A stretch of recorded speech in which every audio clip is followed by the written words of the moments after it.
allow the children. It's okay. It's okay. Off your mic. It's okay.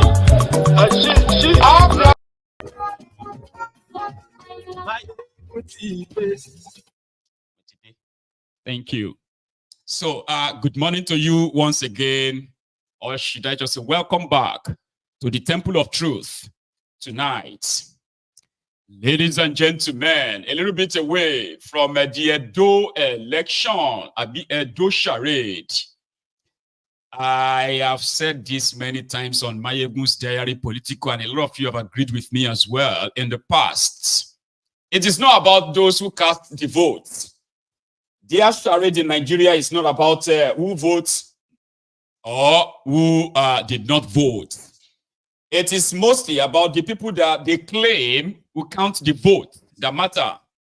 The people that will announce the vote or the results, they are the most important people. And according to Nigeria way, these are the people that are mostly bribed, strategically positioned to decide who is the winner. You see, the people that will count your vote are the ones that will tell you who is winning and who is not. But so far, so good.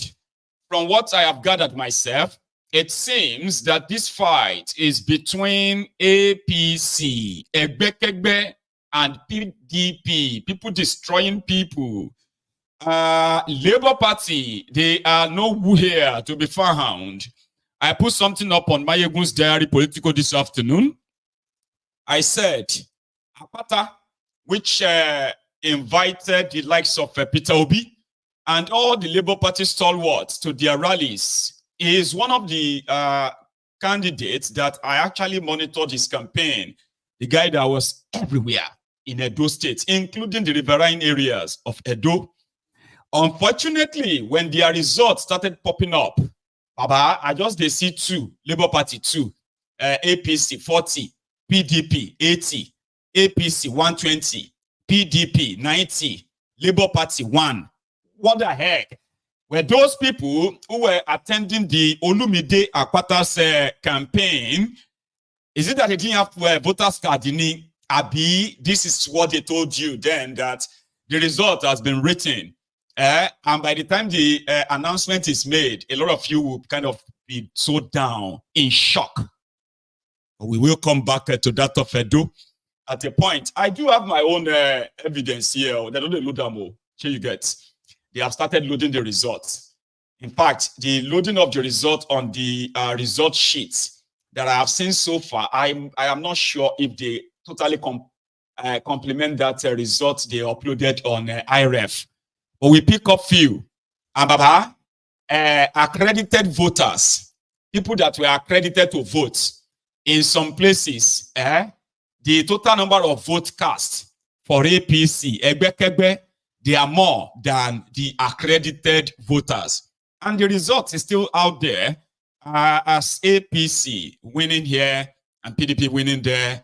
But we will come back to that. So tonight, we are starting with the diarrhea of the mouth from Tinubu, Kalu yesterday.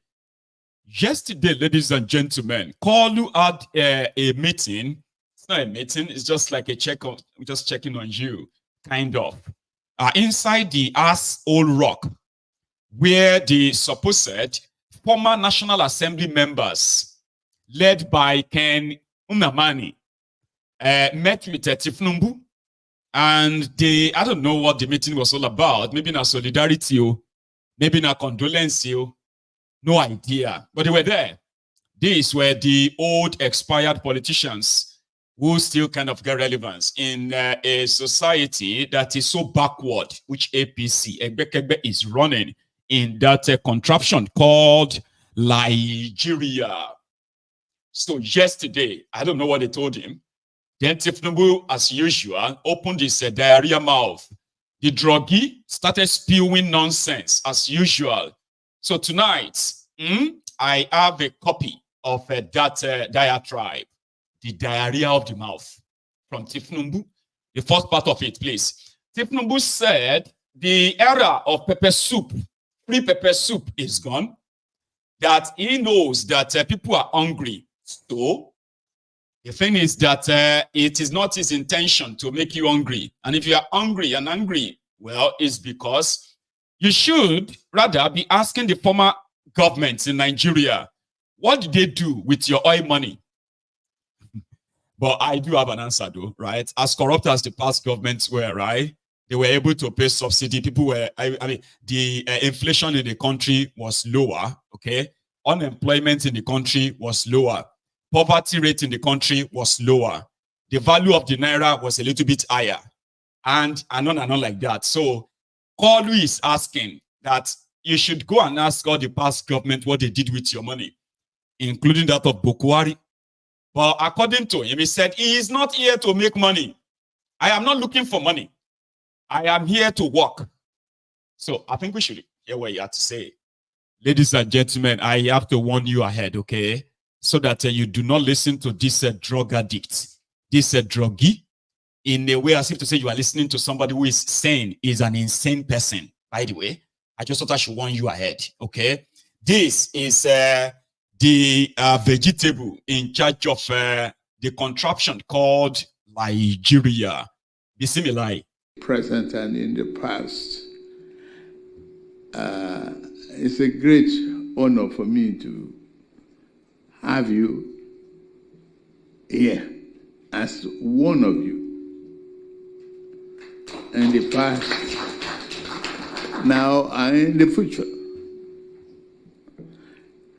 Thank you for the encouragement and what you meant to this country. The complex legislative activities that you've been through, the Constitution review and interpretation by various courts sometimes can be very, very interesting. But to me, nation building is what you are doing, regardless of party differences of the past and difficulty of the present. You still believe in me and what we all plan for this country. I thank you very much. No one would do it better than us.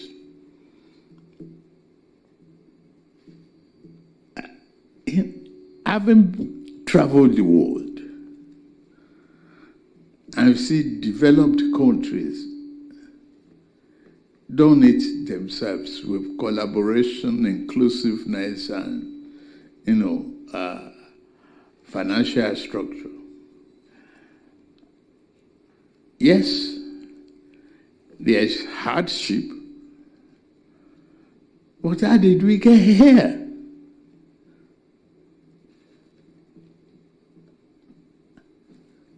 What did we do when we had very high production? We neglected our communities. We neglected the goose that lays the golden egg. We forget to even give them common, decent standard of living. We forget to educate our children. Go around and look at the schools. Ramshackle.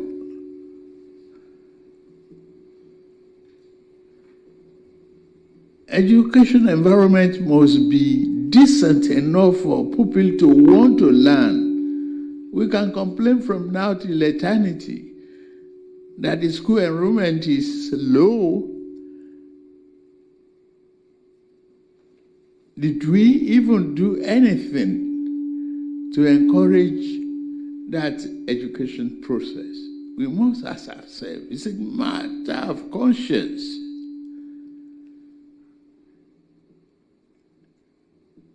Imagine how you get here. If you get here by road, how many roads in your community are passable? Infrastructural deficit, capital spending, financial regulation not followed. I think many of you will come a long way.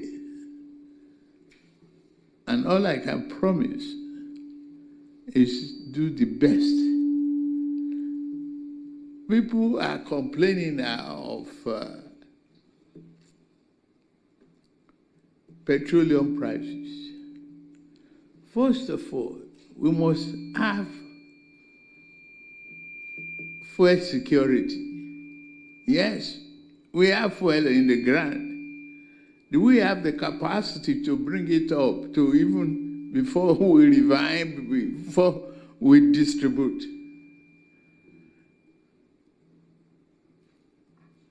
Have we examined alternative source of energy with all that the world has given to us? For fuck's sake, man. That is the supposed president of Nigeria asking questions like, so in the last 15 months, man, I don't even know where to start from. Like, how many schools has he built? How many children has been returned back to school? You have made their parents poorer. Your policies have made them poorer. Children are not back in school. They are not feeding well. He's asking questions as if to say it is a campaign or is not the one, your press idiot. We should ask conscience, our conscience. Like, I don't even know where to start from without me kind of sounding off. Right? But that's the way he speaks all the time, like a 3-year-old tata.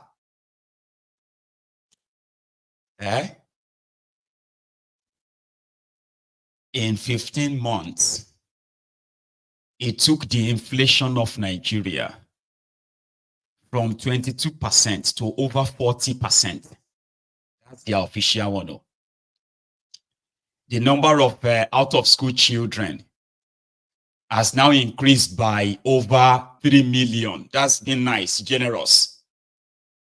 By the time this term comes to an end, you probably will have more than 6 million added to over 18 million out-of-school children before this guy. How many roads has he constructed in your communities? What about electricity to power your industries? How many megawatts of electricity has he generated for you in the last 15 months? What about the devaluation of your money? $1 was 710 naira, courtesy of another Akudaya that he also helped bring to power. Mumadu Bokwari, when these Olori Brukus came on as the government in Nigeria, $1 to naira was 150 naira to $1. Official rates 199 naira to $1. Black market. Those are the two exchanges you have. In a space of 9 years, they've taken $1 to 1,690 naira. A liter of petroleum, when before these criminals came in, the refineries in Nigeria were working at 40% capacity. 9 years after that, there is no single refinery working in Nigeria. What the hell is he talking about?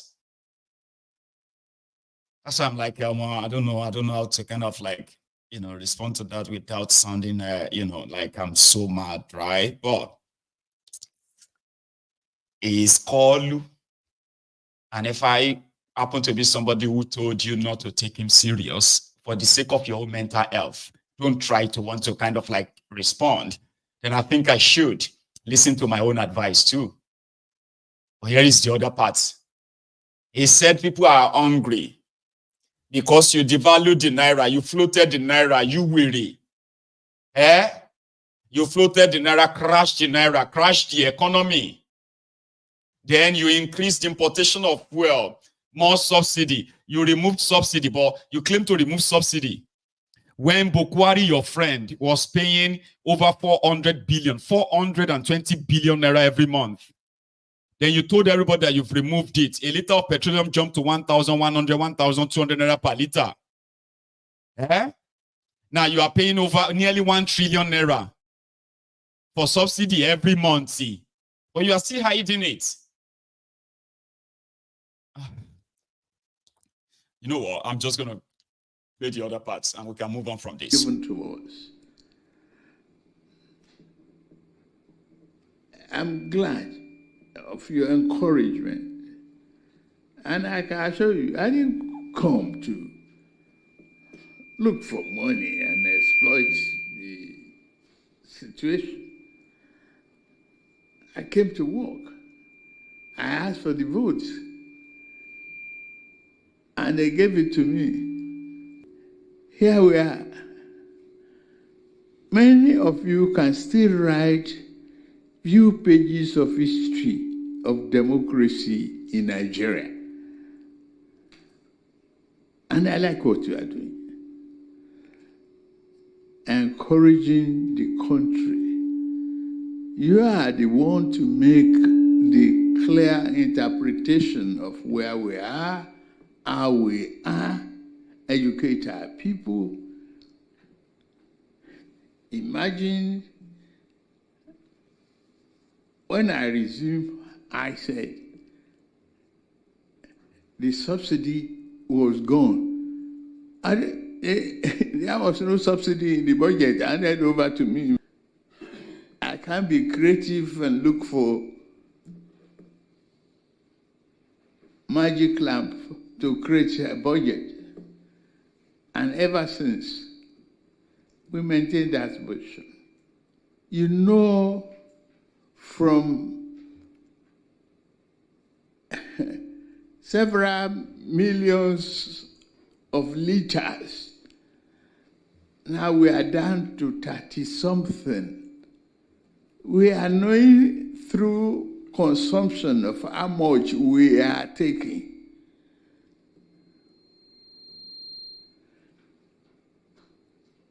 We are not here, and we should not be here. And I know you are not one of them, the smugglers. Look at the prices across the country. Cameroon, look at it. Mali, check. Burkina Faso, check. Check Niger. Check Benin Republic to Ghana. Check the prices.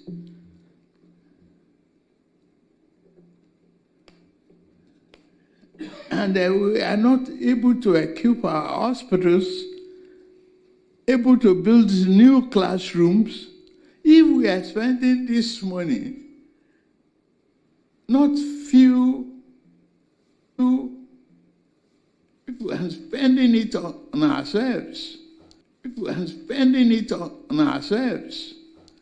I believe we will get better return and happiness and development program if we invest it in our infrastructure. To some extent that we are now afraid to even borrow to invest.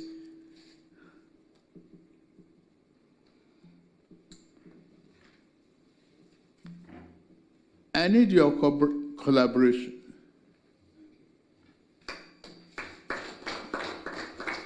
Look at us. Agriculture, that is the main thing. People say, oh, we are hungry. Yes, I understand that.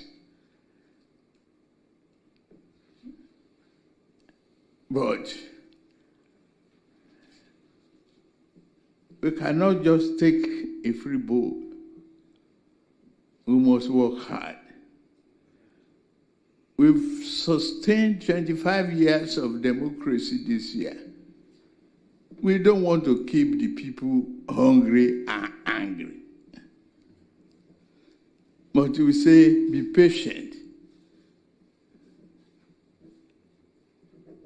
There is no free beer parlor anymore.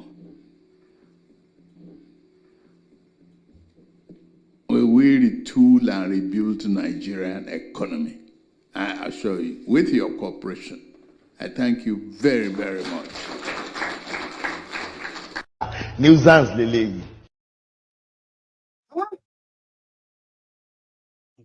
Nigeria. Could anybody make any sense of all the jargons, the incoherent blabber that is actually talking? Could you make any sense of it? See, I think I'm just going to leave it at that, okay? I do not want my brain to sort of a little bit, depreciate, trying to kind of, no. I'm going to try to avoid that. What the hell? Like you watching that, how do you even feel? Even you, the Abobaku, bad idiot, a bad start. How do you feel that is the person that is in charge of your contraption, Nigeria? Hey.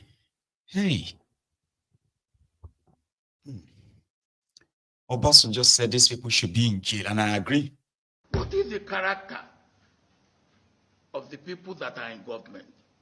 With all due respect, most of them should be behind the bar. And that is the truth. Most of them should. An old man, older than Tinubu. What the hell is actually really wrong with it? No, we'll just leave joke apart. Let's even just leave other things. Would you say this Tinubu is well, even you with the support him? Obasanjo is over 80 and he can still speak and you will understand what he's saying. He can still put his thought together and you can still hear him to the point that you can easily just criticize whatever he says that you don't agree. What can you actually really pinpoint in what Tinubu is saying? This is an over 80, I think Obasanjo is about 85 or so. And you can still talk and you can hear him. You can hear him clearly. Kilo ṣe Tinubu, kilo wrong pẹ̀lú Tinubu, for God's sake. But that's how he talks. So I don't know, maybe it's the drug. I don't know if it's the dementia, or he is actually such a stupid person that doesn't even have any, because I don't understand. What is the character of the people that are in government? With all due respect, most of them should be behind the bar. And that is the truth. Most of them should be behind the bar. Some should even be in the gallows. Now, if these are the people that are ruling us, then what do you expect? It doesn't matter whether you make whatever you make it will not. So the point is that the character of the people that are coming to government, their attributes, the sort of people, who are they? Look, in my own part of the world, even when you want to give a daughter for marriage, you say, hey, look at the background. What is the pedigree?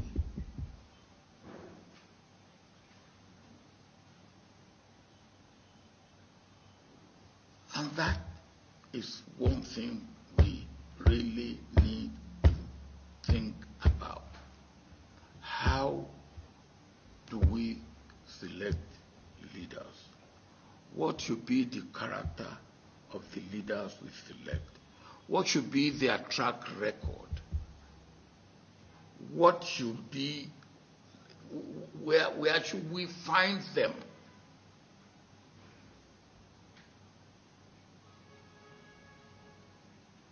Are they role models? Look at, in your own case, with all due respect, you are not supposed to fix your salary or your allowances. It's supposed to be done by the revenue mobilization and what? Fiscal commission. Revenue mobilization and fiscal commission. Okay. But you decide what you pay yourself, the allowances that you give yourself, newspaper allowances, pant allowances, sheeting allowances. You give yourself all sorts of things, with all due respect. And you know it's not right. It is not right.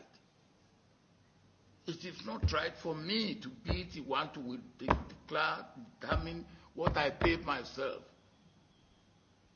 It's immoral. And then you are doing it. The Senate is doing it. And you beat your chest. And in some cases, even the executive give you what you are not entitled to.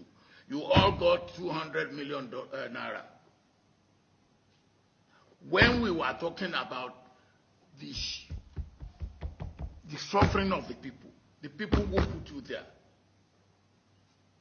on top of the obscene salary and allowances you give yourself, you got 200 million naira.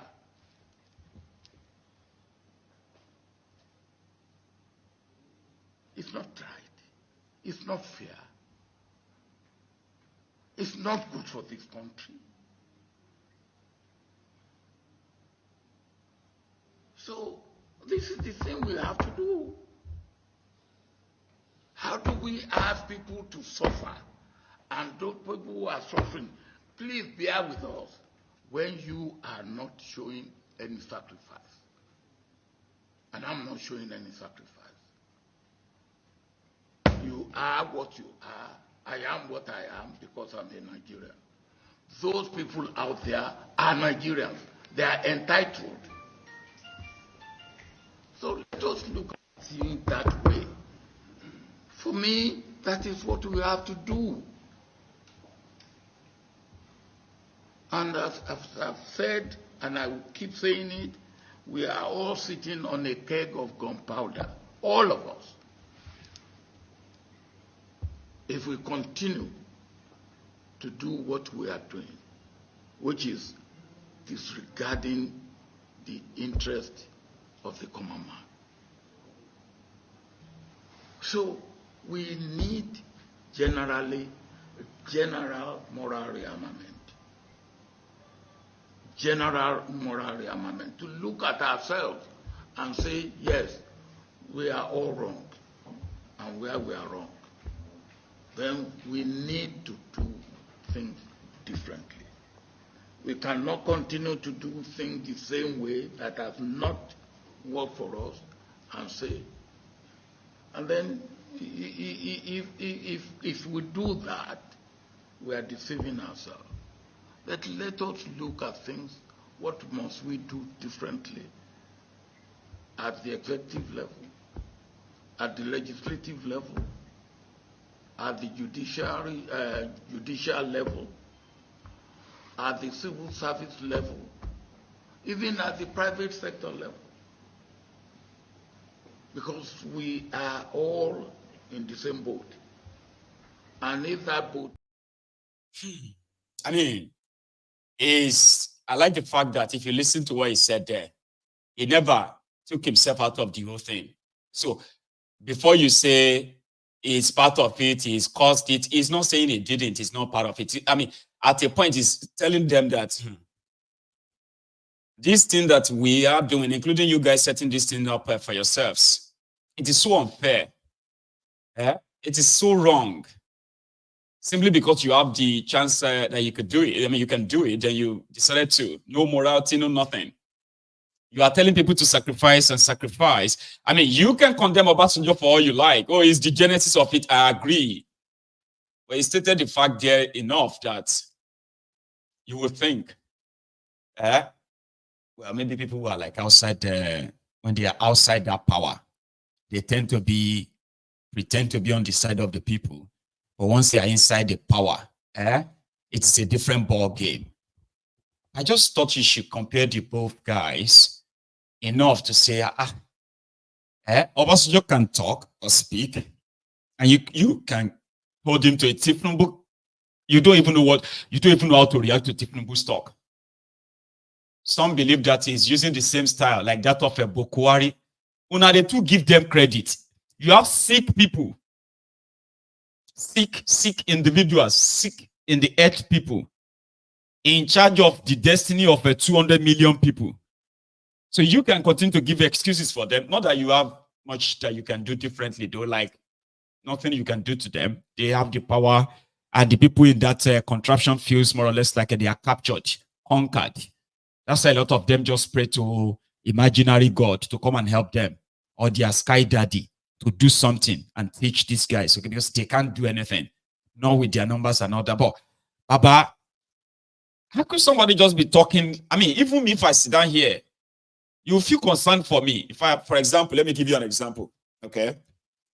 If I started talking like this, you know, ladies and gentlemen, we all know that, you know, the River Niger, which is very good for agriculture, and our agriculture, which is something that we must use to bring back the education of our aged dead people so that they will not be dead again, and make sure they are doctors. The doctors that take care of our health care, as well as the military that come around and administer economic indices of our growth and development. Even as the fact that children of 3 years old are doing wonder, going to the moon with rockets and everything, so that our unborn generation can thank them for future purposes, and the crippled and the disabled can also help us to lift the weight in Olympic and come back to change the situation of Borno State and flooding, including Niger, Gabon, Burkina Faso, and the blind people who are going to help us to shape the atmosphere rectangular circle of the moon, as well as put it in a cup that we use to drink water. We should not make sure that we put that in our pockets for the sake of our people who are scientists, that will help us, okay, to drain our gutters, including housing. And say you are not going to say, you are not going to talk someone, Maiyegun call 999, I be call 911. No, something is wrong with this guy. Don't they go mad? Something is wrong with him. Some of you will begin to drop comments and say, Maiyegun kilo day? Maiyegun, are you okay? Are you on drug? So, because that is how Tinubu is sounding to me. The refinery of our people inside the palm kernel of Owerri to Burkina Faso, and the Burkina babe who went to Dubai for the World Cup in Olympic, including American George Bush that came to sleep inside, you know, body along with us, and he changed the bulb in the dining room or dining table that we brought from Bayelsa, so as to make sure that our children have access to bow and arrow, as well as a koroba that we kind of bring the crude oil that is start to go to in our cars inside the ground, so that our underground and because that's how it's sounding to me. You might want to try and say, okay, I think it's talking about underground. Underground what? Crude oil and water that come together, so that when the crude oil go to the left, the water will go to the right, and we can go through it like when Moses passed through the Red Sea to the next stage in Egypt, including the 40 days and 40 nights on the mountain of in Ekiti, to make sure that our children go to school. We must build the schools on the tree, on the palm kernel tree in Adama Singba and the Cocoa House, to make sure and not. That is exactly the majority of you are looking up to and thinking that they are actually doing something that will change your situation in that contraption. That is the issue. That's the issue. So you can't sit down and then suddenly just feel like you're going to turn and change and turn around your... How? Eh? Oh, if you're already I don't understand. Well, I'll leave it at that.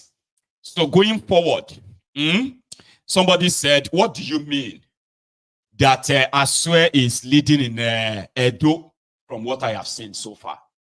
And I'm not saying that is the one that is going to be declared winner yet. I said leading based on the available results, but that is not all the results. So let me tell you something. Today, again, I have discovered that some people used to say the number of votes, the number of votes allocated to APC, Egbekegbe in Edo, is going to show to you the number of mad people in Edo. Some said, no, they're just going to write the figure. Nobody, they vote for them. Continue to delude yourself. There are people who are actually voting for them. Sure you get now. And they are standing by it as well. For example, look at this. To be precise. Wetin I just probably say, like as Okpewo Monday. So I want that we will win this vote so that our place will civilize. So we will maintain our place for us. So you say the election dey free and fair. Okay, yes, the election, yes. Is they free and any problem this is? No. Yeah, I vote for Maiyegun for governor. I know Maiyegun, that is the reason why I come. All the way from Ghana, I come and vote for Maiyegun. I know say yeah, Maiyegun now will deliver Edo State. That is the reason why all of us from Ghana will come and vote. Even people for Benin, people for Kaduna, people for Sokoto, people for Nairobi, all of us will come and vote for Maiyegun. There is a popular saying, be very, very, very worried and be very, very careful of foolish people in large numbers. You see, foolish people in large numbers, right? In a democracy, they can elect a president. Unfortunately, today, for those of you who are from Edo State, correct me if I am wrong, okay? So you have the Edo South, Edo North, and Edo Central.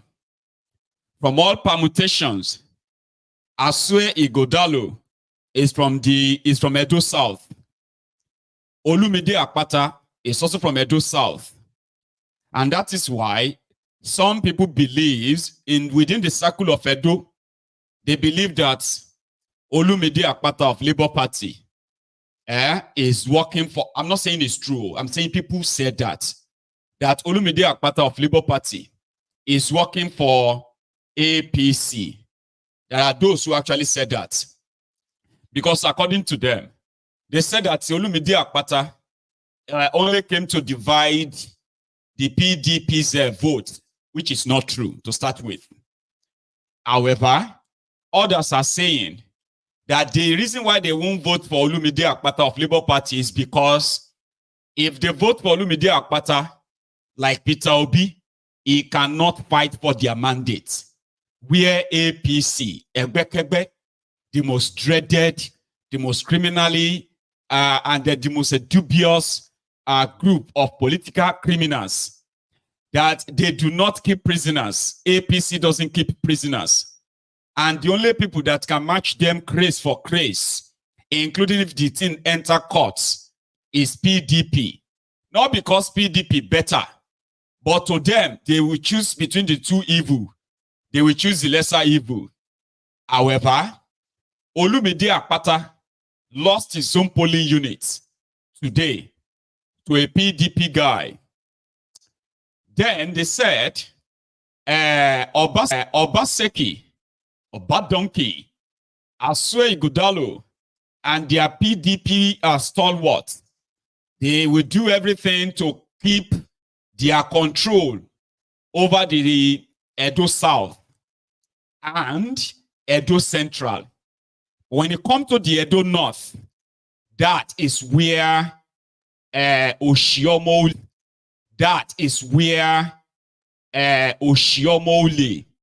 as well as Pobolo, where they come from. Now, so far, from the results that were released earlier, Asue was leading by some far margin. That is close now. When I say close, it's not because APC, Egbekegbe, actually did better. But it is the moment that you might be voting and counting your results in the south, in the central, but by the time the result from the northern part of Edo start falling in, una go shock, una go shook. Take a look at these two results on your screen. I can't bring all of them. I have about I have about 16 results that looks like this. But I would rather use these two. So the result that looks like this. But I would rather use these two. So that whether you believe my message or you don't believe my message, it doesn't matter. I just want to use it to pass the message, okay? So take a look at these two results. They are the results that give victory in this polling unit to APC. But look at the first one. The circled there, figure there is 213. Take a look at this. 492 are the total registered number of voters in that unit. When you look at the circled number, that is 213. These are the people that showed up and got accredited to participate, to vote today in that unit. By the time they started writing the results, 352 people voted for APC. That alone is more than the accredited number of voters today. They gave 52 to PDP. Then go to your right. If you take a look at the total number of, at the top, start from the top. I didn't circle that one. 572 Esako East. 572 registered number of voters. And 250 came out, got accredited with their beavers. Let's go and take a look at the results. APC score. 263 votes. That number is more than accredited number of voters alone. And guess the number APC and PDP scored? 97. So you see, like I said, I have about 16 different results like that from all over Edo State that gave victory to APC. Egbekegbe. The number of votes is more than the number of accredited voters. And according to them, that's how it's going to go. So if you see any member of APC or anybody that is supporting APC that tells you, are you sure that Asue is leading? Are you sure? It is because they are waiting for this result. That is the result that is likely going to be announced tonight or tomorrow. So it's all coming from northern part of Edo State, where the figure has been doctored. If you don't agree, go to court. According to, you remember that the National Electoral Officer, National Electoral Commissioner, the one that is appointed to supervise the Edo election, the woman, the professor, he is a card-carrying member of APC. You saw her earlier this afternoon, Abi. The REC, Resident Electoral Commissioner for Edo State election, the man that is expected to collate the results before the national commissioner announces it, is the cousin to Werewike. And according to Werewike, twice did Obaseki took Asue Igodalo to him to please help us. Sorry about everything that we have done. Please, help us. We know that now it is not about the people that vote that matter. Now the people where they count them. And we might have offended you in the past. Werewike said that on the national television in Nigeria. And he said he walked a bad donkey and Asue out of his house, that he would never, ever help them anymore. The last time he did it, a bad donkey betrayed him, insulted him, and he has sworn never. So it's obvious now that if anything changes, that is how it's going to be. And if you don't agree with the announced results, go to court. As at 5 p.m., 6 p.m. this evening, Asue Igodalo out of the 75% of the result released, ladies and gentlemen, it was actually leading. But the whole shock for this charade, my own shocker, comes from the Labour Party. I saw this guy campaign everywhere. I saw all the people that came. It was actually going into people's exact domain to ask them for support. What the hell happened? That wherever you see PDP, 150, APC, 50, Labour Party, 1. Sometimes you see results. APC, 102, PDP, 97, Labour Party, 2. So I know they pay people to vote. They bribe them, they bought, they bought the votes and all of that. But all those people where they show up when Obi and all of them they do, they don't get voters card in there. Because I don't understand though. Is it that they don't have voters card? Now. Anyway, it doesn't matter. Here is the guy with the weakest cousin that conducted the election in Edo State today. Listen to him. The head meetings with the political stakeholders.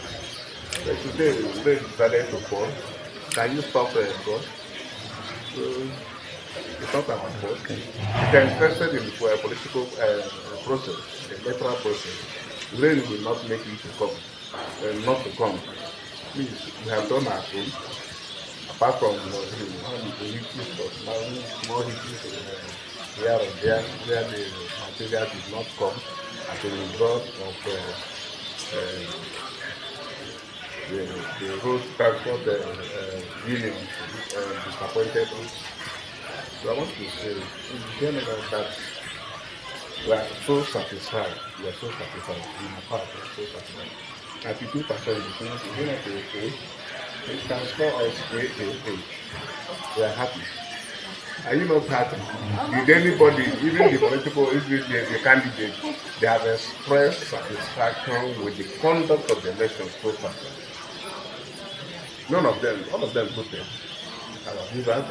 Nobody complained that there was not captured. Okay, there are incidences of certain persons arrested for voting. All of them happy. Nobody can complain that something didn't work. So yeah, if anybody complains right now, maybe they are just sore losers. So right now they are finalizing the collation, and they will announce the result any moment from now, or maybe tomorrow morning. Right. But to those of you who kind of didn't see us the program this afternoon, here is another highlight of what it was like. This short clip, where political thugs were attacking voters, and voters are like running and defending, others are like buying. It's all mental. Buying votes. This is money. That is the money you brought to the field to buy votes, and your name is this thing. You are going to be arrested. Yes, it is coming to pick you. Come with those officers. Come with those officers over there. Come with those officers. You cannot come to the field and be doing this, sir. You cannot come to the.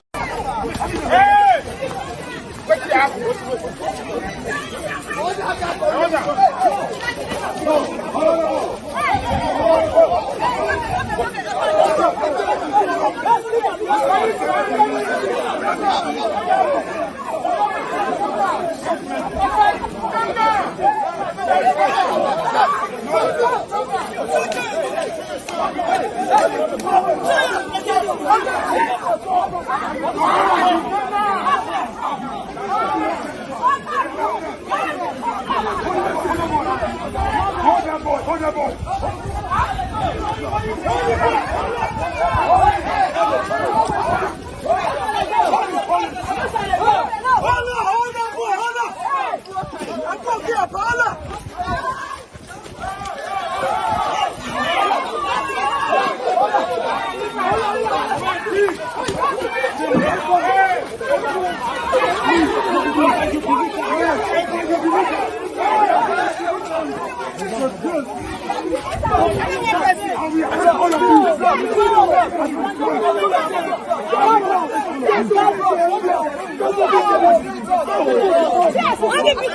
Are buying votes. This is money. They don't break somebody's head already. Eh? Poor people, victims of bad governance. They are beating themselves and harming themselves. Last, the politicians who will declare themselves winners, once everything is done and settled, they will begin to pack your commonwealth and take the money out of Edo State. Go and buy themselves nice houses in Lagos or outside Nigeria. Their children will be like, they won't even live in Edo. Baba, I don't understand. Oh, I swear, I know get on. But talking about Yorubas and its influence, this afternoon, or was it not? It was actually yesterday, was it? Remember Yorubas and his 27 co-travelers, the lawmakers from Rivers State, fighting Fubara. They got a court judgment where I actually listened to a lawyer that said all this issue of people decamping, it is just the imagination of some people. That were the weakest men, they did not decamp anywhere, and the court has ruled that they didn't decamp. Therefore, the 27 House of Assembly members of Rivers State, a court has ruled that they did not decamp and nobody can sack them. Ilushi. Watch. We were in court. We listened to the judge here in the Federal High Court, and the judge was very clear. And all that we heard today is pleasing in our ears. What has happened today is a further confirmation of previous judgments, previous injunctions, and orders of other courts of competent jurisdiction. The most important thing is that our adversaries, those who do not want the rule of law in Rivers State, are hell-bent on taking us out from our seats. But what we have heard today is a confirmation of previous judgment, like I said, and it clearly shows that the office of the Speaker of the Rivers State House of Assembly is not vacant, it's not in contention. What has happened today is not new in our ears, because we know that the Rivers House of Assembly, under my speakership, is the only Rivers House of Assembly known to law, as we have always said. And what the judge has said today is just a confirmation of what the true position is. A lot has been said about the issue of defection. 27 of us in the State House of Assembly never defected to any other party. We were elected under the platform of the People's Democratic Party, and we never defected. We never took any step to defect to any other party. What you see every time are mere plans by the governor of Rivers State. Everything you have seen is being sponsored by Simla Efobara, the governor of Rivers State, to remove us from office because he cannot withstand the rule of law. He does not want to govern under the tenets of our democracy. He cannot withstand the principles of separation of powers. The governor is afraid of democracy, and that is why he is hell-bent on removing all of us.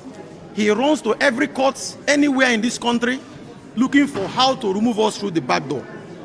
What the court has said today, including all that they have tendered as their evidence and all of that, is clear. No such thing as defection. And in any case, we have a right to defect, but we never defected.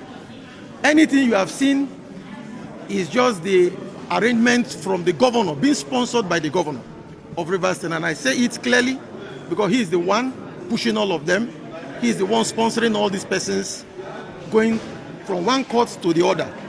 But I can tell you, the only way our democracy can be sustained, the only way the dividends of democracy can get to our people is when you have the rule of law in place.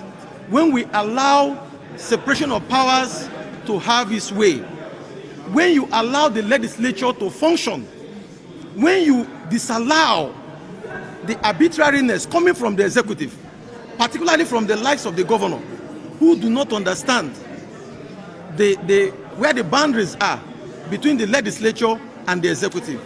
So, but we are glad that the courts, the Federal High Court that has the jurisdiction, has once again spoken. This is not the first time. We listened to the judge. The judge made references to previous judgments, previous orders from different courts that the governor of Rivers State has failed to respect. We know he will also not respect these judgments because he has sworn not to respect the Constitution of Nigeria. Simla Efubara has sworn not to respect the Constitution. He has sworn not to respect judgments of the Supreme Court, of the Court of Appeal, or the Federal High Court. And because he has sworn not to respect anything, he has decided to govern Rivers State outside every provision of our statutes. But we need to rest assured that for all of us in the Rivers House of Assembly, we will continue to push for our democracy. We will continue to push for our legislature.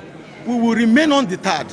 We will continue to make good laws for our people so that Rivers State can be a better place for all of us who are residents of Rivers State and who come from Rivers State. Thank you very much. How true is the report that the court held clearly that the suit filed by them is an abuse of process of court process because His Lordship Honorable Justice Omotosho had in January this year found and held that the House of Assembly led by Right Honorable Martin Amuwule was the authentic House of Assembly in Rivers State, and that Martin Amuwule is the authentic Speaker of the House of Assembly of Rivers State. And the court said he's bound by those judgments of his brother's judges, and he cannot at this time sit on appeal on those judgments. So that is the state of the law. So as far as we are concerned, the court has found that the matter lacks merit. And indeed, the court went further to say that the plaintiffs failed to prove and establish their case. Even the video they are required by law to do. So that is the situation today. As far as the law is concerned, Martin Amuwule and his group are the authentic members of the House of Assembly, and Martin Amuwule remains the Speaker by the judgments of the courts of the land. That's the situation. Thank you very much. Yes, the PDP. We have always stated this position, that there is no proof of defection anywhere. All that we have been hearing is that on social media, that these people have defected. But you've seen it today. The video evidence, they played a movie for us here. It was a movie. In the movie we saw, in Act 1, Scene 1, we saw somebody. We don't know who he is. Scene 2, we saw so many people. We don't know who they are. Nobody told us who they are. You heard they just said so too. So they just dumped, like my Lene brother said, they dumped everything on the court. I think this has put an end to the political hula baloo in Rivers State. And I think it's good for all of us. Of course, there's no proof of defection. They didn't defect anywhere. That's the position. Thank you. And I speak as the authentic lawyer representing people.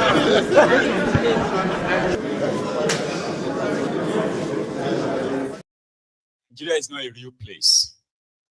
Did you see those faces of those lunatics? Nigeria is a place whereby they can call red, black. And if you insist that what this is red, they will tell you that you have eye problem. And the rest of them they will continue to say it's black, it's black. In May this year, on the floor of the Rivers State House of Assembly, this happened.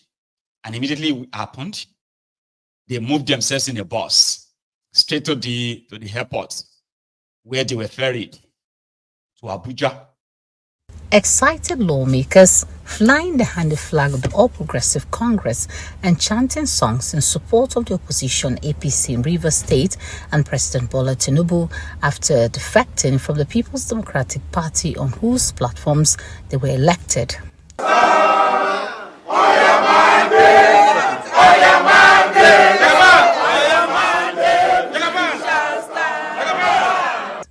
Factional Speaker Martins Amuwule explains that the defection follows the perceived division in the PDP at the national level.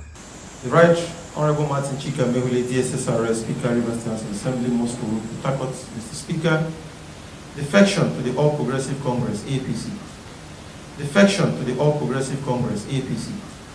I write to bring to your attention my decision to leave the People's Democratic Party, PDP. This decision to leave the PDP is necessitated by the division in the People's Democratic Party, of which I was elected to this House. In particular, the tussle around who the National Secretary of the PDP is has now sharply divided the party and made it unclear as to who is the National Secretary of the party. During Monday's sitting by the faction, the Rivers State Local Government Amendment Bill 2023 passed second reading. This bill is to amend the principal law. The amendment is quite necessary, Mr. Speaker, at this point in time, considering that the Supreme Court, in its ruling, has criminalized the running of local government by caretaker. And it is not proper for the resources of the people to be put in the hand of someone that does not even understand the terrain of that LG. Everything that is being allocated to the local government belongs to the local government and should be managed by a democratic elected person from that place. Distinguished colleagues, the idea is to remove the anomaly inherent in this law. The law has given powers to the governor that the governor does not have. When our people elect councillors, elect chairmen of local governments, it will be improper for a sitting governor through a fiat remove these elected individuals. The lawmakers condemned the alleged refusal of Governor Simina Lare Fubara to hand over to the police. The said motion is to condemn the refusal of His Excellency Sir Simina Fubara, Governor of Rivers State, to hand over suspects that burned the Harlow Chamber to the law enforcement agencies and seizure of the funds for the management of the Rivers State House of Assembly. On your mandate, on your mandate, mandate, on your mandate, on your mandate, we shall stand. On your mandate. In fact, it actually happened in December 2023. That was when the supposed conversation around Fubara listening to the last command of Werewike, and they won't. So they defected, and the plan was then to impeach him, which now prompted the Fubara's faction to declare their seat vacant. And in January, it got to the head that Tinubu called a meeting. Remember that they should heal their sword, and Tinubu said they ran to him, he can't just push them back. They are now members of APC. Then they were told to deny that they decamped. Okay? Just say you didn't decamp. It's not true. Meanwhile, one of them who wrote the letter of all of them decamping to APC, they gave the reasons as the division at the national level of a PDP. That's the reason why they left a PDP for APC. But they did that so hurriedly that they were not properly advised. And that boomeranged. A court in Nigeria just said the people they showed to him in court that they camped from PDP to APC, they are unknown to him. He can't even recognize them. And those are the guys who are in court, Amawule and his gang. So I think that has now prompted Fubara to tell his own loyalists, since they will not be able to actually control the PDP structure anymore. Remember that about 4 days ago, when the Bala Muhammad group, the PDP, supposed PDP Governors Forum, came out and said they have discussed with Damagun. Damagun is the acting chairman of PDP. and is Werewike's loyalist. One of the reasons why Werewike said, who is that person that will suspend him in PDP? Who is that person? So Bala Mohammed and co decided to step Damagum down so that they can appoint another chairman, and then they can go on and punish Werewike for all his atrocities. Unfortunately, the supposed PDP Governors Forum, they are not together on that. The first person to pull the rug was a Solo Makinde of Ibadan. And now, Pintiri of Adamawa, a supposed the godson of Atifku, has joined the Solo Makinde of Ibadan to say Damagum must stay. Therefore, Werewike remains their boss. Some are already saying that the Pintiri betrayed Atifku. That's going to be a story for another day. So as it stands, there is no united front in dealing with Werewike, and therefore, Fubara will remain internally displaced politician. He is still in PDP. He has now ordered his own supporters, especially at the local government level, to go and pick up forms of another political party and run on those on that platform to contest the local government elections. Because right now, Werewike has gotten a court order, which has now reinstated these guys that they didn't decamp. They are still member of PDP. One guy that spoke last in that video who said is the lawyer for PDP, is also part of the scheme. All right. So as it stands, Fubara and his gang, they are now the internally displaced politicians in Rivers State. But he's still holding this, the pause of Rivers State, something that Amawule and his gang will kind of dare to take from him now. So they believe that they are the authentic lawmakers now, and therefore they can go ahead and go after Fubara. We'll see how far that goes. But here is the Fubara, supposedly the lawyer, not Fubara's lawyer, but Fubara's faction's lawyer. He had this to say. What we tend to do here is to tell the public and then our esteemed members, fundamental, is that the judgment of Peter Lifu today on the Federal High Court is not final, and then has not changed substantially the position of the University House of Assembly with respect to the leadership of the University House of Assembly, as far as the APP is concerned. And that's why we went to court. We hold the view strongly, even until now, that there are vacant positions in the University House of Assembly, and then those positions need to be filled. And then it's our knowledge that there are 3 members that are left, and then there is a speaker in that regard, in the person of Right Honorable Victor Kojombo. This is our knowledge, and I think it's the public knowledge. What's emphatic to the party is that those vacant positions have to be filled, and then as a party, that we have the right to take part in the elections that we are calling INEC to conduct, and that's why we approach the court. But a number of other issues that arose with respect to whether the matter is a pre-action matter, which of course we didn't feel that, but it's the decision of the court to that effect that is a pre-action matter, so that those who are celebrating thinking that we never approached the court properly. The APP was held by the court to have locus. We have a rights, and then the locus to file a suit, meaning the right to file a suit. That was appropriate, and the court agreed with us in that regard. And whether the court in its wisdom felt that was a pre-election matter, and that's how it got to say we probably were out of time. But we've got the judgment. I think we're going to review that, and then we will get that proper review when the enrolled orders are out.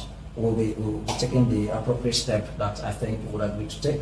But what's also further fundamental is to state that all of these issues about the University House of Assembly and the leadership of the University House of Assembly and the various decisions that are in court, including Justice Wali's decision that restrained the estranged former members of the University House of Assembly from interfering with the activities and proceedings of the University House of Assembly, is a judgment to the courts. And then that judgment is even on appeal. I think we understand what the Supreme Court is until that appeal is determined.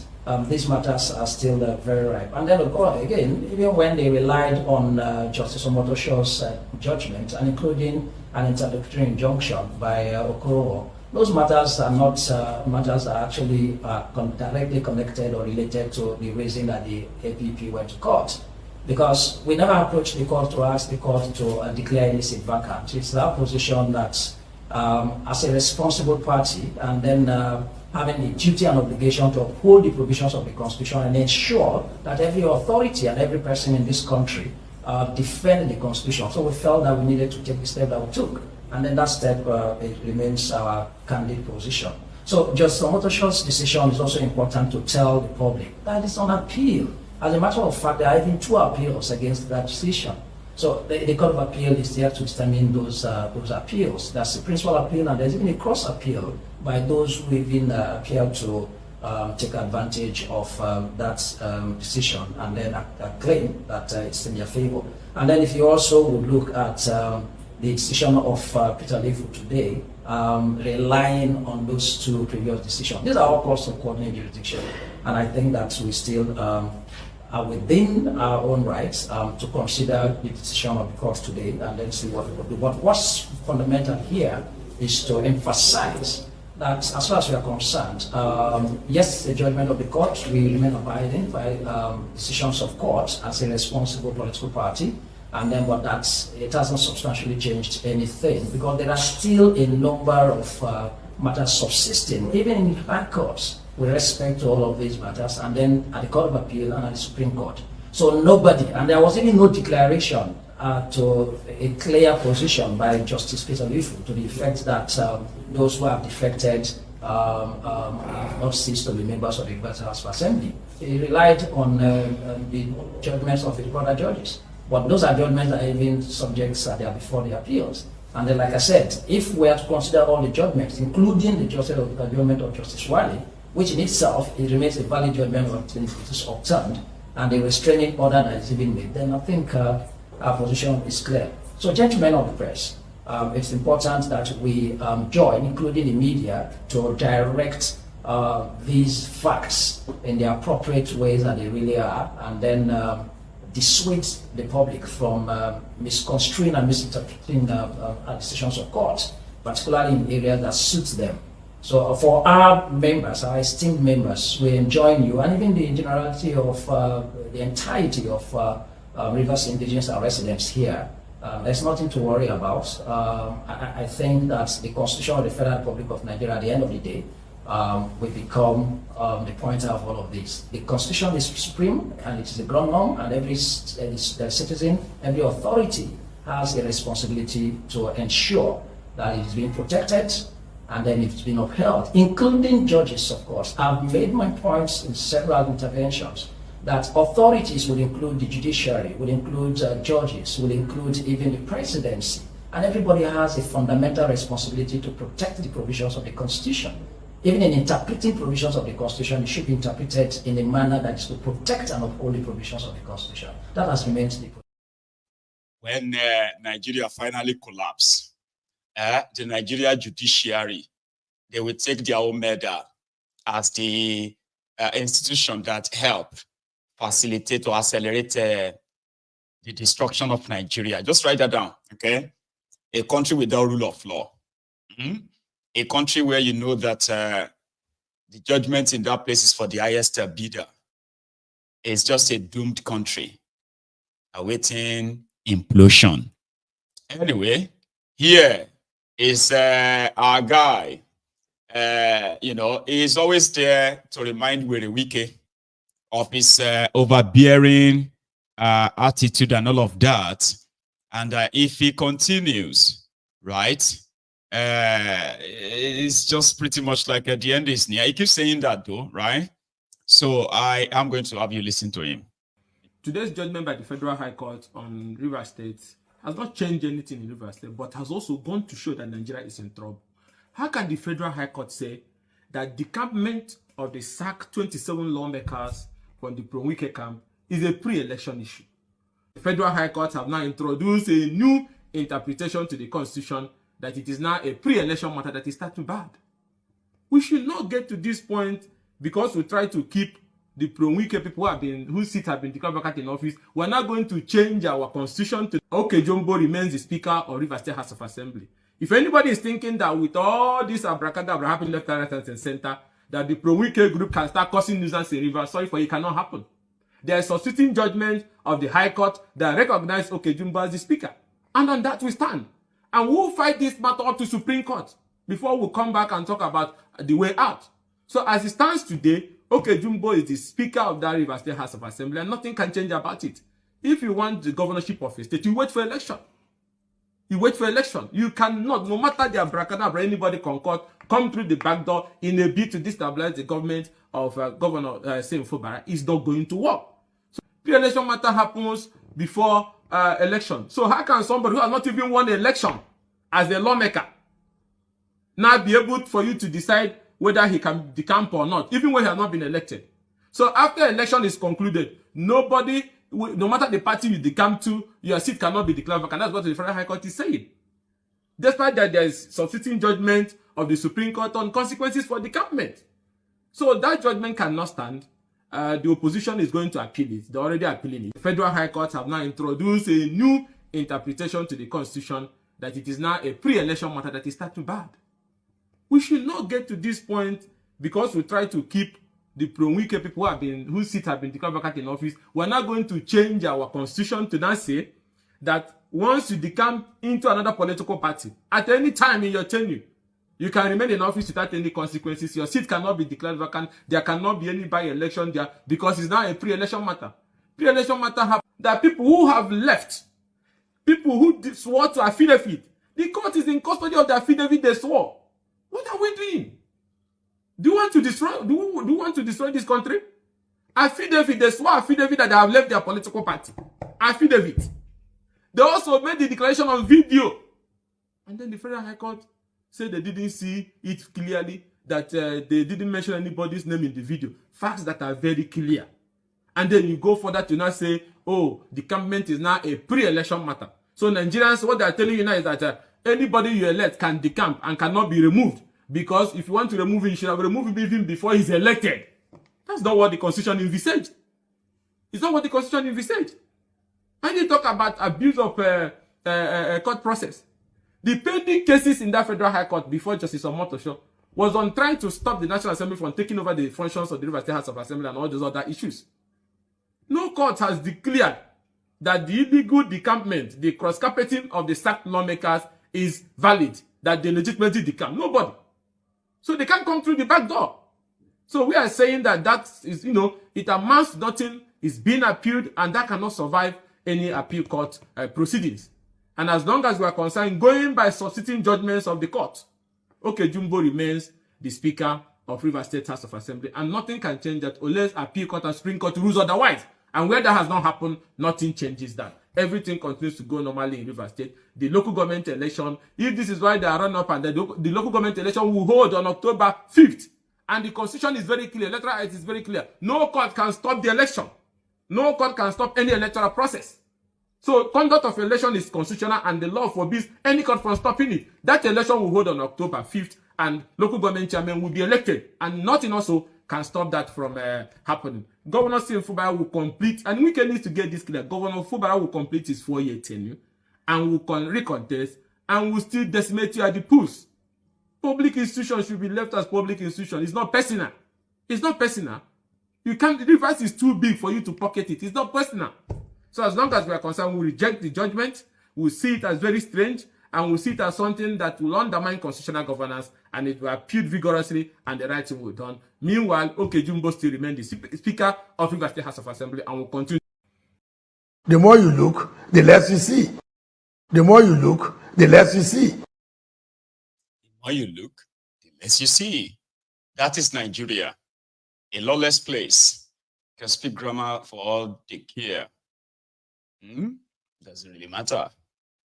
It is judgment for the highest bidder. Remember when that Dauda Lawal, the Zamfara state governor, came out to drop the bombshell that his own predecessor, the former governor of Zamfara state, Bello Patawale, that is now the Minister of Defense, is a sponsor of terrorism, banditry. That during his tenure, the terrorists were actually sleeping inside the government house. Well, another group has come out to say, oh, he's a liar. In fact, they said, I don't know, I don't believe this one's okay, but they actually said it, okay. They said, Dauda is currently housing Bello Turuji. That Bello Turuji is living inside government house in Zamfara. I haven't seen him anywhere near there, but I've seen him many times in the forest. Bello Turuji. So this group says the current Zamfara state governor is a bandit sponsor, terrorist sponsor, and they want the government to do something about him. ASAP. Ilushi, man. It is high time for Governor Lawal to step aside. He has failed the people of Zamfara. He has failed Nigerians. His continued presence in office only serves to embolden the bandits and prolong the suffering of innocent civilians. If he truly cares about the people he claims to represent, he should resign immediately and allow leaders who will prioritize the safety and security of the region to take the seat of governance. 12. The Nigerian government, under the leadership of President Bola Tinubu, has shown its commitment to eradicating banditry through decisive military action. The recent operations that resulted in the death of a major bandit leader and the flight of others, including Tujibelo, are evidence of the progress being made. But this progress must not be undermined by state-level actors and are more interested in protecting their political interests than safeguarding their citizens. The people of Zamfara are not powerless. They have the right to demand answers from their leaders. They have the right to hold Governor Lawal accountable for his administration's failure. And they have the right to expect their government will not be complicit in the crimes that have torn apart their communities. 13.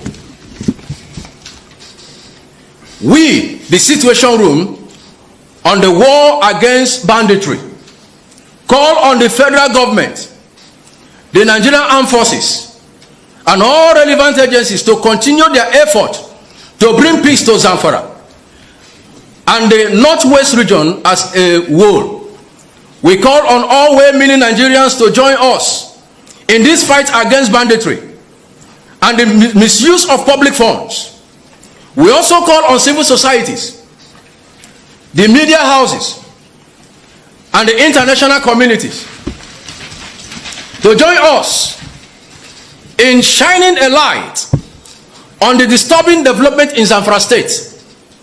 Governor Dauda Lawal's action must not go unchallenged.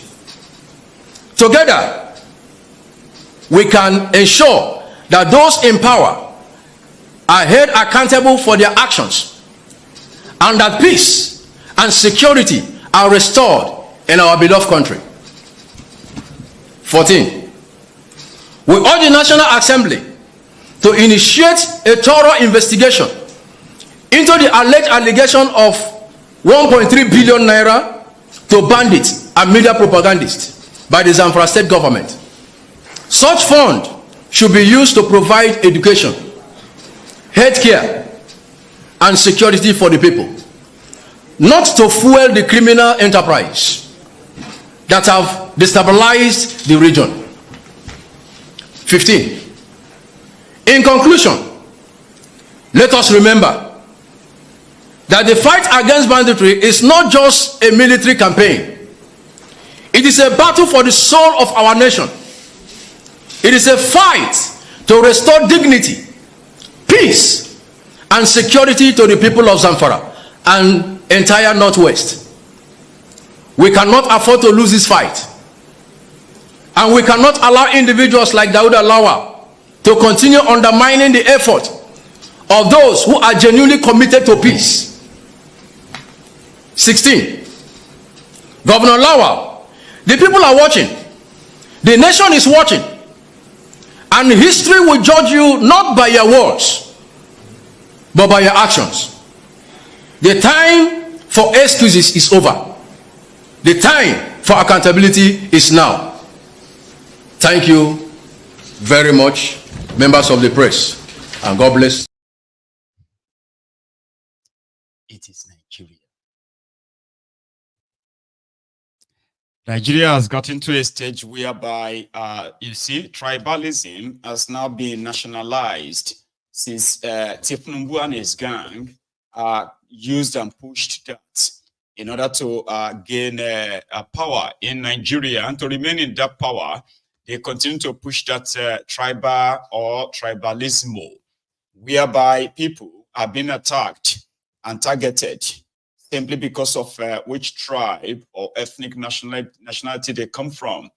If you criticize Tinubu, he is expected to be defended by the Ronukus, the Yoruba Ponus, the Ronu Nazis, the bastard, the bat idiots, the ass lickers, the crumb eaters, the crumb chasers, the all-risers of this world. And these are the people they call the bat idiots as such, right? So it has become that, and unfortunately, it has been entrenched, whereby a lot of people are beginning to show much concern that they've only been there for 15 months.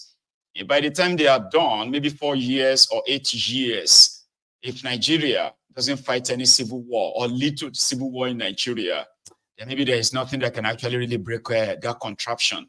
Others said they should keep pushing it.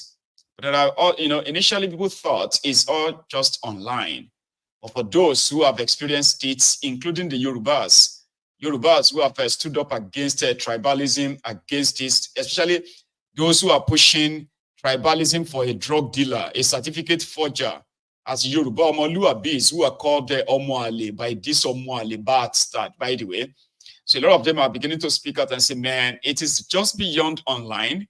In fact, conversation around this bigotry has become something of everyday life in people's compounds, in in offices, and the way it is going, because that's the only way they believe they can actually keep and retain power.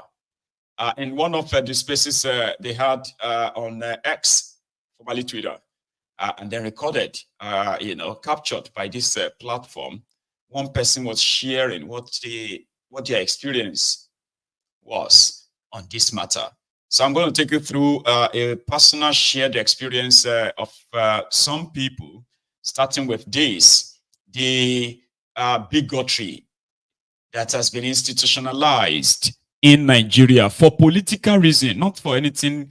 It's, this level of a bigotry, tribalism, is not for the develop. It's not in the interest of the Yorubas. It's not in the interest of any tribe in Nigeria. It is political, and it is becoming more serious. That I have seen the Yoruba Ponus, the Ronu Nazis, right? The Ronukus, who have said it publicly that they would rather watch the Fulani terrorists kill all our Yoruba Obas, kidnap us, than for them to see an Igbo man lead Nigeria.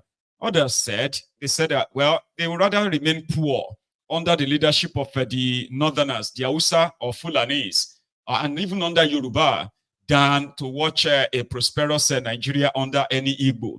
These are the politically sponsored narrative. You might possibly have been a participant yourself watching me, or you have been somehow pushed into this narrative yourself, in the sense of defense that some of you feels like you are defending your tribe. You are not. A politically sponsored bigotry in Nigeria would only achieve one thing, a program, killings. And some of us are saying, instead of us going on to kill ourselves because of we are being politically sponsored to hate ourselves and even attack ourselves, how about we use the same energy into breaking up of this contraption peacefully and let everybody just go their separate ways, now that we still can, before it gets out of hand. Here is the first part of the chart. Please listen. Same outcome.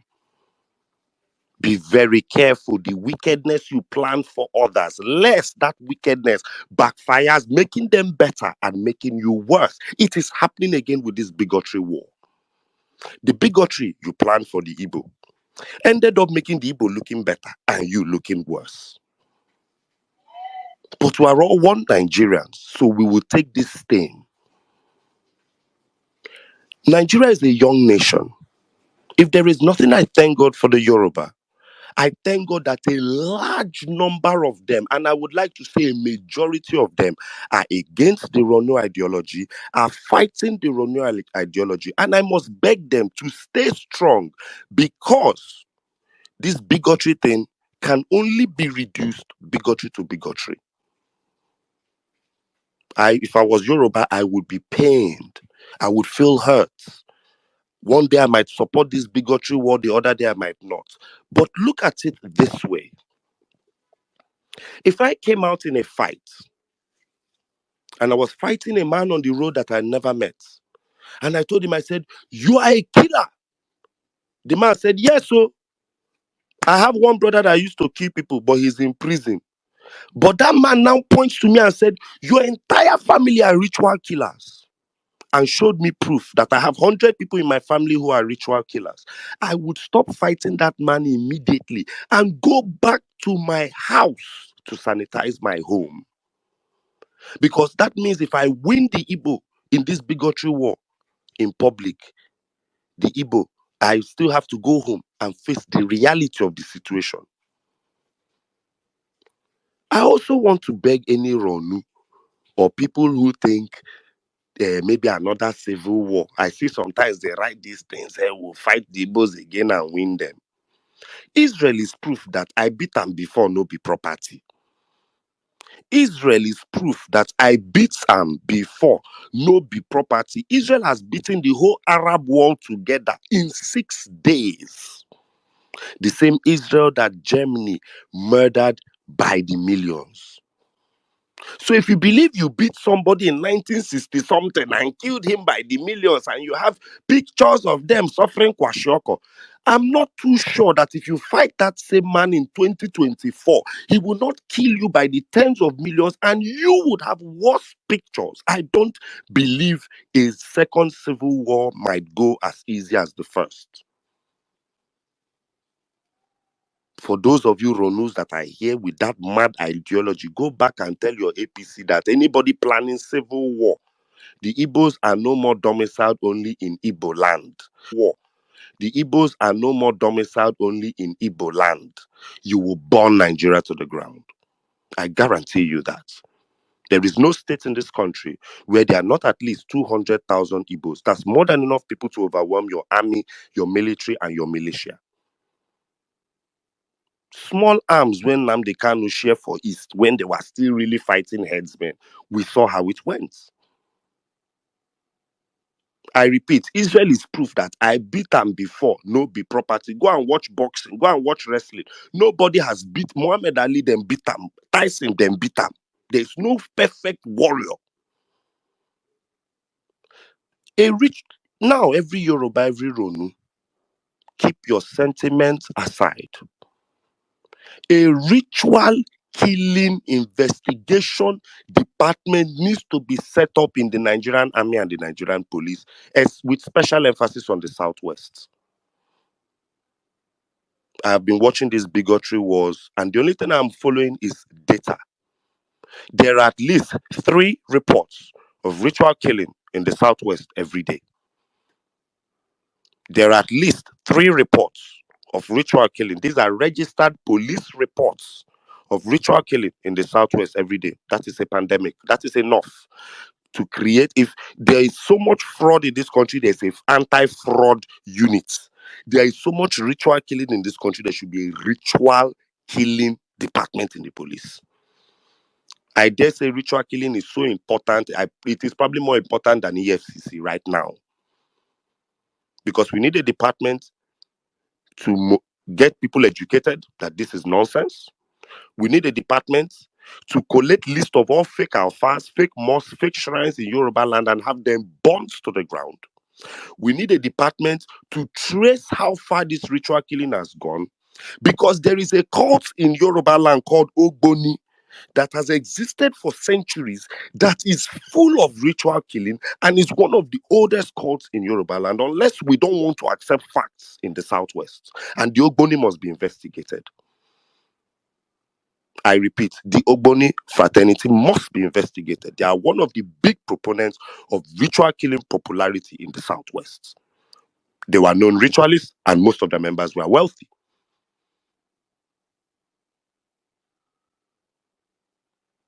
Drug peddling is in the Southwest that famous actors have been caught for drug peddling.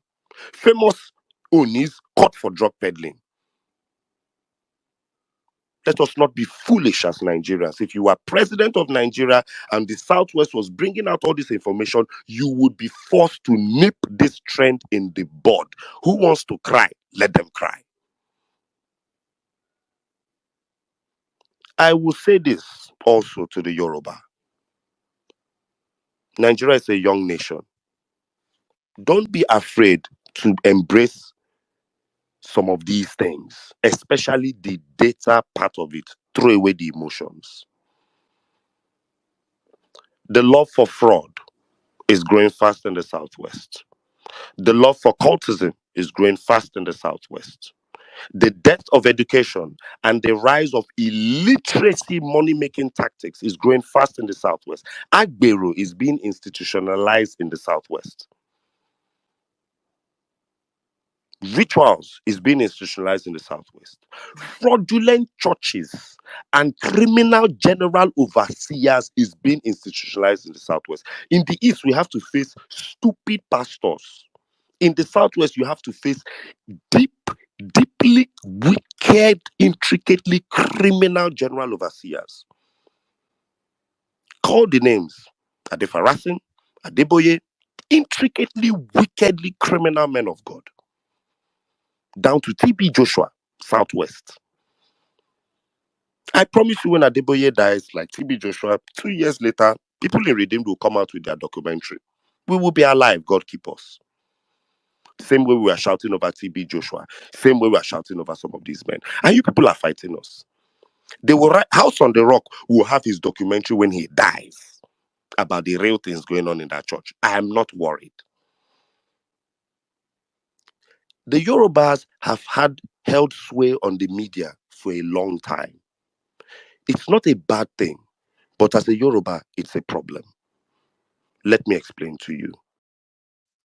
Leaving emotion aside, talking about the bigotry that has been pushed and pushed in order to, especially the Ronukus, when we are covering up all of the degenerates in our region, and then we are using the media to change the narrative, talking about the ritual killings. On this platform, I was like, I said something about that recently.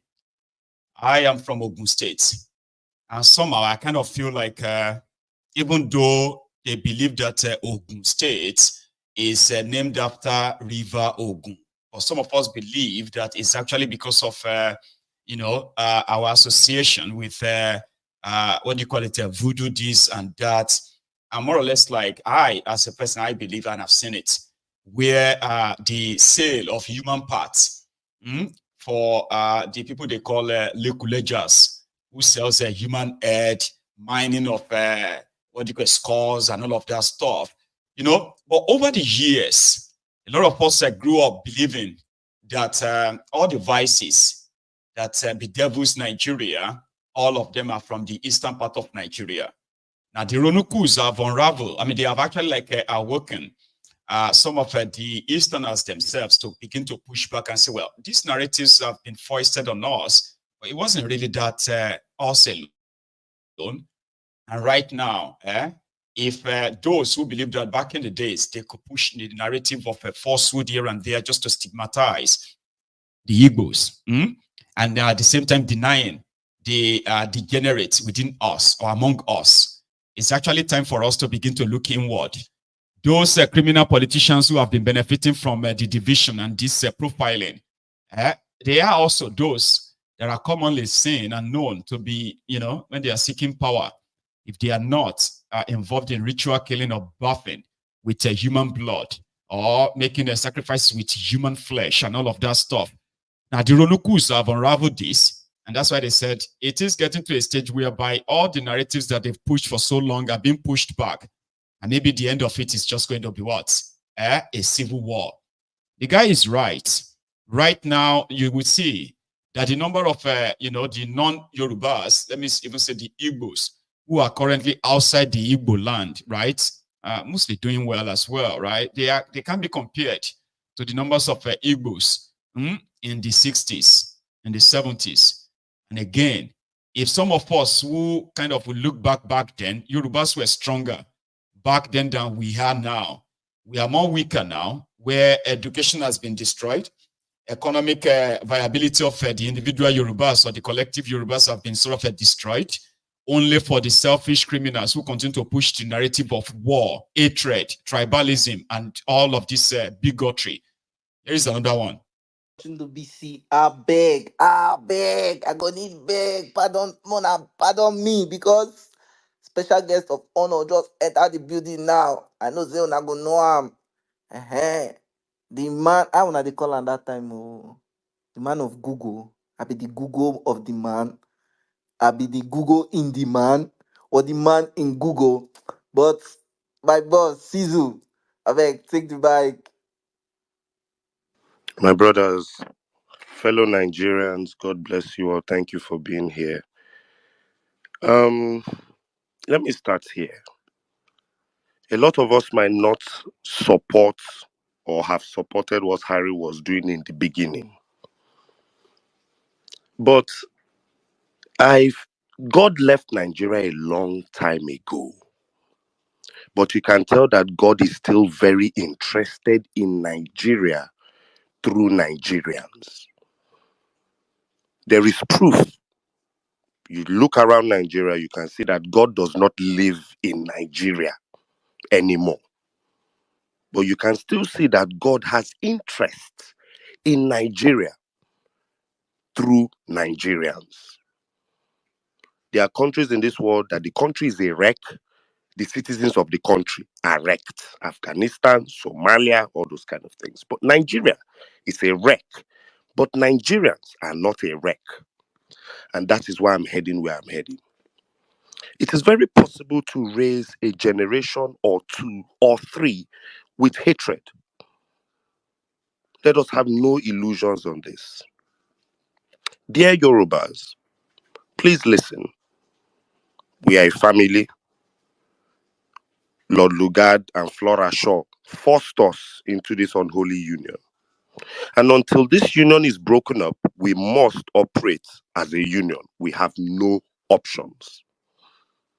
You see the police PRO behaving as if it's the police PRO of Oduduwa Republic and not Nigeria. I repeat,